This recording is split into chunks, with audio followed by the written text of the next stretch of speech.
10 libraries. We run 5 contractual libraries. That's 15. I think I've built 6. And every time you build one, you want to make it better. But something happened on the way between last term and this term, and this governor came on and he started funding the internet and the possibilities of changing from how you learn from books to computers. And it allowed a host of opportunities across the whole state where with a computer you can access any library. And it's because of him that we are playing off of that theme, and this is going to be much more than a library. It's going to be an innovation center. And the reason I know it's going to be good is because I didn't go out like I've done before and visit libraries. I let the librarians benchmark the best libraries in the world. They have a study that shows this is the right place for it. They have benchmark that shows that kids in urban areas will use it if you do it right. They then came and said, now build a building around these principles. And I'm going to let Sophia possibly talk about that. Additionally, I've been blessed with Sophia Hansen, who is the Energizer Bunny that just runs around, and the library's already over budget before we even break ground. She has no concept of what money is, but we're going to deal with that. But, you know, from day one when I got the call from Jay Street saying, you want my friends, you want to be my friend this next 4 years, this thing will get done. And with the support of this council and this president, this is getting done, and we're not going to cut any corners. This is going to be the most magnificent innovation center the day it opens. Maybe the next day somebody else will copy it, but the day it opens, it's going to be the best in the world. And at this... This is the 15th library that we have helped build or to renovate, which at a, you know, frankly would have been difficult financial times where we've had to make a lot of tough choices, $30 million into these 15 libraries across the state. And I, you know, my view, very much like what the county executive said, is the way that we think about libraries is evolving. And I can tell you, for those people who said, you don't need libraries anymore, I visited every library in the state. They are busier than they have ever been. And they have really become, they are very much centers of the community. And not only because they have the places where moms and dads and grandparents and others can read to little children, not just because they have the areas set aside for teens, but we now have in many of our libraries, we have our job centers.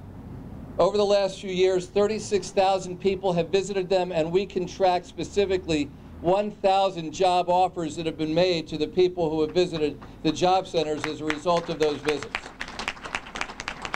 The new library is going to have a lot of features that you've never seen in a library in Newcastle County, in Delaware, and in most parts of the United States of America.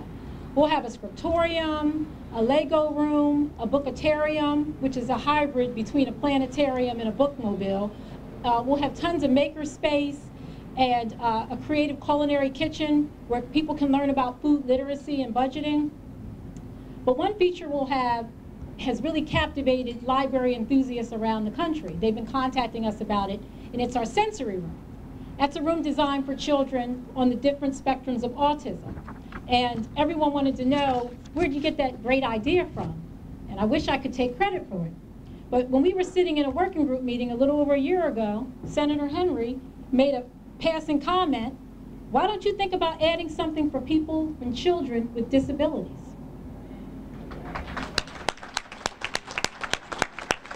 This library will be like none other we've ever seen. Our county executive sent his team all over the world. So this is not a library like Brandywine 100 or Newark, nothing bad about them. But it's a unique library to meet the unique needs of special people, the people of our community, the Route 9 corridor. And it's my honor and privilege, along with Representative Johnson and Councilman J Street, to represent this awesome community who deserve to have a first-class library, who deserve to have this opportunity. We gather today to celebrate not just a groundbreaking for a new building, but the beginning of a new chapter in this community. a transformation, if you will. This building is not just about bricks and mortar. This will be a place where kids, adults, and senior citizens can explore, discover, even transform. This Library Innovation Center will help them explore their passion and maximize their unique talents. With books, movies, music, magazines, newspapers, internet access programs, workshop, and community collaboration. Another role libraries have played, and the governor mentioned it, the libraries have grown into the primary link for job seekers, employment preparedness, and potential employers. Residents will be able to come to this library to search for and prepare for jobs, which is very much needed in this area. The Library Innovation Center will be a focal point, a landmark, and an anchor for the renaissance of the Route 9 corridor. It will be limited only by our imagination. Since 1977, I've lived on the other side of that bridge behind the Superfresh. Still live there today, my family and I. For more years than that, I've traveled this road back and forth as I worked at the Port of Wilmington. I watched the seeds of businesses grow. I watched the seeds of businesses die. I've watched plants take root. I've watched those roots be removed. Today, we, as a community, plant the seed of the future that with your involvement, your support, and your attendance will never die. And that's this library. Use it, use it, use it. Thank you very much. I am just so excited. And I would like to thank all of those who participated in this whole event.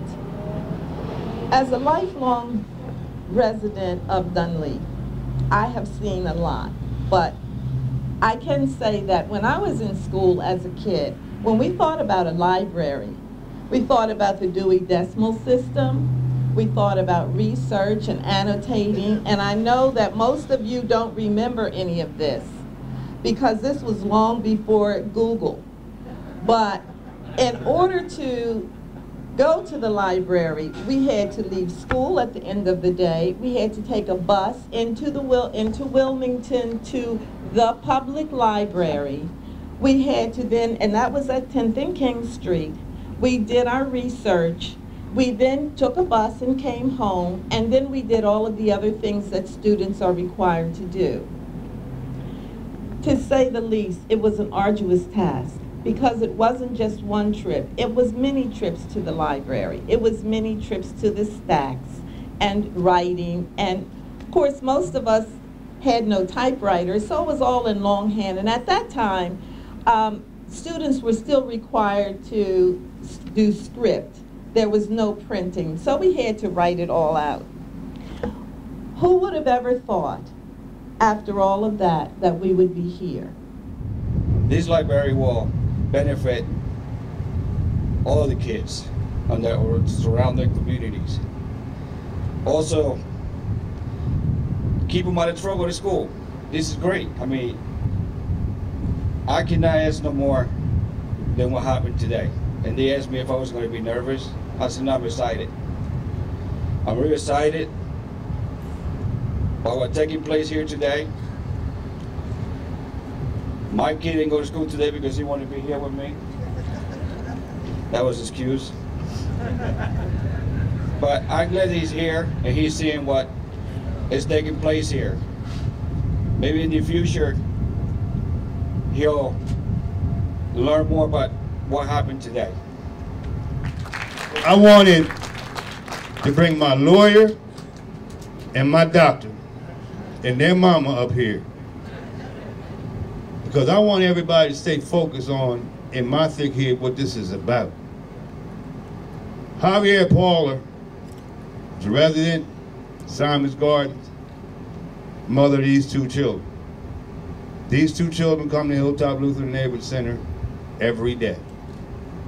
The three of them attended every planning meeting and participated in the sessions.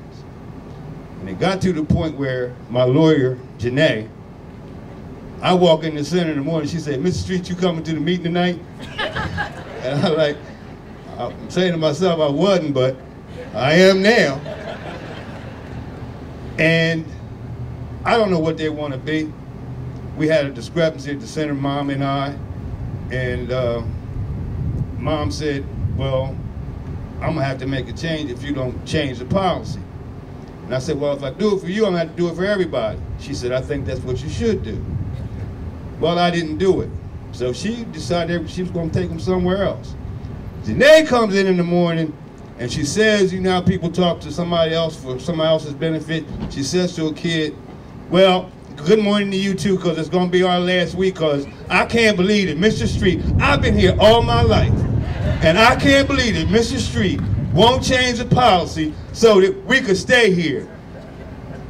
I stopped her, I called Mom in, I called her in, and that policy got changed immediately, so that's why she's my lawyer. But they participated in this. I want them to tell you in their own words what they think about it. Janae?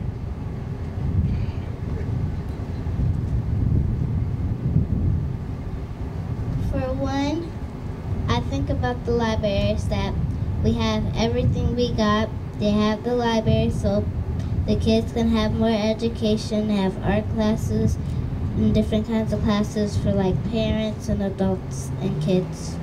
That's all I got. Did you get everything you wanted in the library? What didn't you get? I ain't get me a pool. People can teach people how to swim. James, come tell us how you feel about things, man. So, kids today say, what's the point of reading, even though it isn't fun? But reading gives us education. So does having fun for some kids. So, if we incorporate a library so kids can have fun and read at the same time, nothing can go wrong. Come in. Mom, you're doing a heck of a job. And so now it's your turn because you participate in every session, and I know you're going to continue to be involved. Javier Paul. It warms my heart because I didn't prep my kids on what to say, and they did a good job. They handled themselves very well. When I was young, about their age, I was very interested in the library and learning. When I was in high school, I was a library aide, and I received a letter from Tom Gordon, the county executive at that time, because they had done an article on me then. It warms my heart to see that so many years after that, we are having a library right here in my own backyard that's going to enhance the community and help all ages, not just the children, but also everyone else up until the end of their years. Learning is limitless. The only limit you have on your education is what you set. So having a place in our own backyard that makes it easy for us to attain that information and to expand our knowledge base is going to do wonders for years to come. Two things that I want to leave you with. One, when a government purposely and intentionally takes away a community school, it knows full well that it's destroying its infrastructure.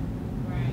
What happened out here with the Dunley School, the Rose Hill School, the former Millside School, and those schools that got closed as part and parcel to the 1968 Educational Advancement Act that resulted in the 1978 school desegregation order should never, ever happen again. And to make matters worse, the government allowed heavy industry and a dump to be built adjacent to a residential community. That should never happen again. And I am truly grateful that this library is the beginning of what I think is a revitalization of the area. And finally, from my end, it's all about them. And see, they're gonna learn to study at the library, and when it comes time to do their papers in high school, they're gonna be at the library. When it comes time for them to study for the SATs, they're gonna be at the library. When it comes time for them to graduate from college, they're gonna be at the library. And they're never gonna forget the foundation that was they received at the library. So when they go to take the medical boards, the bar, the GREs, or whatever it's going to be, they'll always remember that they got their start at the library where they learned and they had fun. And talk about level the playing field. Up until last year, all they had was this field. My favorite entertainer, everybody knows me, my favorite entertainer is the late, great James Brown. James Brown, one of his favorite tunes was, my favorite tune of his was, I don't want nobody to give me nothing.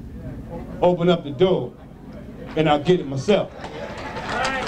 In the instant matter, I don't want you to give them anything. Governor, Mr. Executive, build the door, open up the door, and they'll get it themselves. Thank you very much.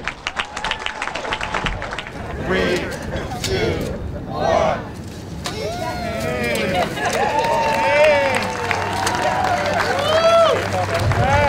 Where's Mr. Tom? We got a little film. Where's Mr. Tom? You gonna help me out?